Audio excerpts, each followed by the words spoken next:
wadau wengine walikuwa tayari kutoa taarifa, ushahidi na maoni yanayohitajika kwa ajili ya kazi ya tume.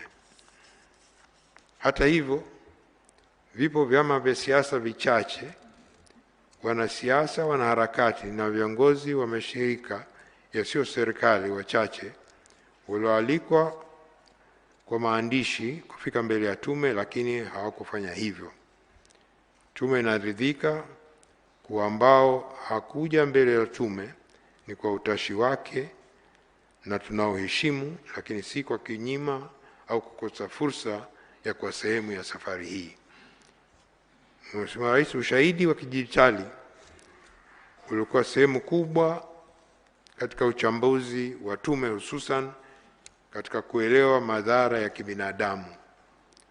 Jumla ya picha mnato 450, picha mjongeo 880 zilikusanywa kwa njia mbalimbali, na baadhi zilikuwa zimesambamba mitandaoni kwa zaidi ya mara moja. Picha hizi zilipatikana na ziliwasilishwa na mashuhuda wa matukio, watoa taarifa vya vyombo vya ulinzi na salama, na vyanzo vya wazi, yani open source, ikiwemo vyombo vya habari na mitandao ya kijamii.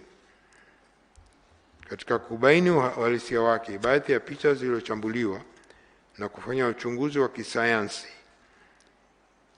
kwa kutumia wataalamu walioidhinishwa. Uchunguzi huo hususan kwa picha zilizokuwa zikizunguka zaidi mitandaoni na kwenye vyombo vya habari, baadhi yake zilikuwa halisi na za kweli, lakini nyingine hazikuwa halisi na zimechezewa kwa kutumia akili unde na nusu ukweli. Methodolojia hii ilituwezesha tume kutofautisha picha halisi na sio halisi, na mfano mojawapo ni picha ambayo imetumika mara nyingi kuonesha maiti zikiwa kwenye mifuko ya bluu zikizikwa kwenye makaburi ya halaiki. Picha hiyo kwa mujibu wa uchunguzi imekuwa imetumika sehemu nyingi duniani. Matumizi ya ushahidi na taarifa mseto kutoka vyanzo anuwai yalilenga kuzingatia na kudhibiti viwango vya uthibitisho vinavyotambuliwa na tume za uchunguzi za kimataifa, yani ushahidi ambao mtu yoyote mwenye busara ya kutosha atauona ili kubaini hoja.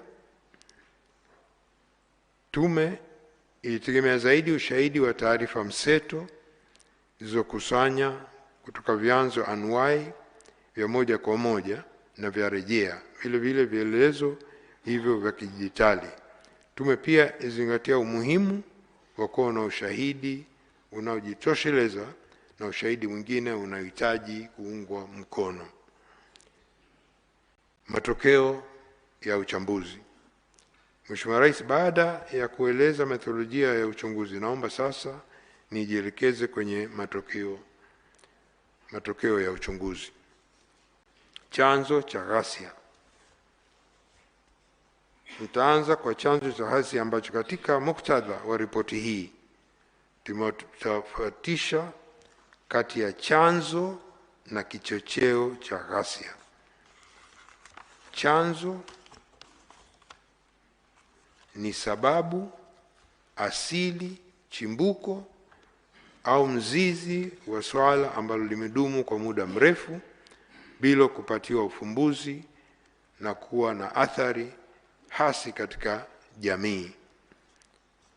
Kichocheo ni kitu kinachochochea shauku, ari, hamasa, msukumo au motisha ya kufanya jambo fulani. Kwa maneno mengine, chanzo ni kama mafuta na kichocheo ni kama kibiriti. Vyanzo. Tume imepokea na kuorodhesha jumla ya maeneo 31 yaliyotajwa na mashahidi kuwa ni chanzo cha ghasia za wakati na baada wa uchaguzi mkuu wa Oktoba 25. Baada ya kuchakata orodha hiyo na ushahidi, tume imeainisha na kubainisha vyanzo 5 na vichocheo 8 vilivyosababisha kilichotokea tarehe 29 Oktoba. Kwa mujibu wa uchunguzi wa tume, ghasia za wakati na baada ya uchaguzi mkuu zinatokana na changamoto mbalimbali ambazo zimekuwepo katika jamii kwa muda mrefu bila kutatuliwa.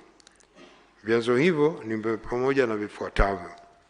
Mosi, yapo masuala ya kisiasa yanamjulisha madai ya katiba mpya, demokrasia katika mfumo wa vyama vingi vya siasa, malalamiko ndani ya vyama vya siasa, madai ya maboresho ya tume huru ya uchaguzi na mfumo mzima wa uchaguzi. Pili, ni masuala ya kijamii yanayojumuisha ugumu wa maisha, ukosefu wa ajira au kukosekana kwa ustawi katika fursa za ajira na za kiuchumi, mazingira ya biashara na uwekezaji yasiyo rafiki, utitiri wa tozo na kodi na mfumo usio rafiki wa utozaji na ukusanyaji. Tatu, ni masuala ya kijamii yanayojumuisha mmomonyoko wa maadili na kushuka kwa uzalendo, kutopatiwa ufumbuzi na majibu stahiki kwa kero katika jamii kama vile rushwa, ubadhirifu wa mali za umma na madai ya utekaji na kupotea kwa watu. Kwa mujibu wa takwimu za Jeshi la Polisi, kati ya mwaka 2003 na 2005, miaka mitatu, watu 758 walipotea, kutekwa au kujiteka, na kati yao watu 113 walipatikana na mashauri 8 yalifunguliwa ambapo upelelezi unaendelea. Hivyo kwa jumla ya watu 758 waliopotea,